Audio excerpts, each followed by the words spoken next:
कोई लरी जइहा नैहर के देशवा, कहिहा हमार संदेशवा नाय।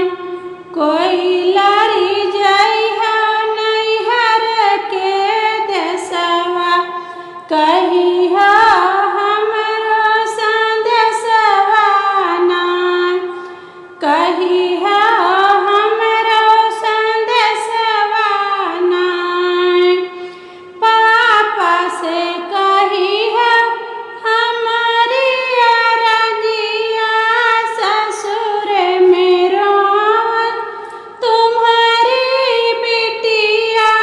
पापा से कहिहा हमारी अरजिया, ससुर में रोवत तुम्हारी बिटिया।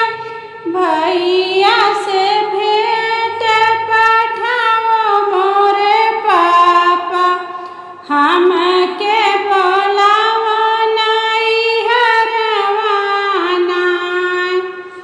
भैया से भेंट पठाओ मोरे पापा, हमके बोलावो नैहरवा नाय।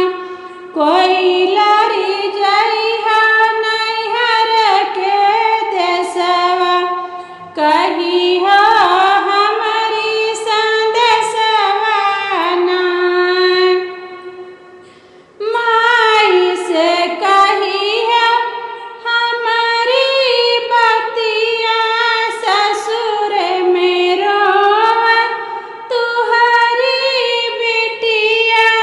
माई से कहिहा हमारी बतिया, सावन में रोवत तुहरी बिटिया।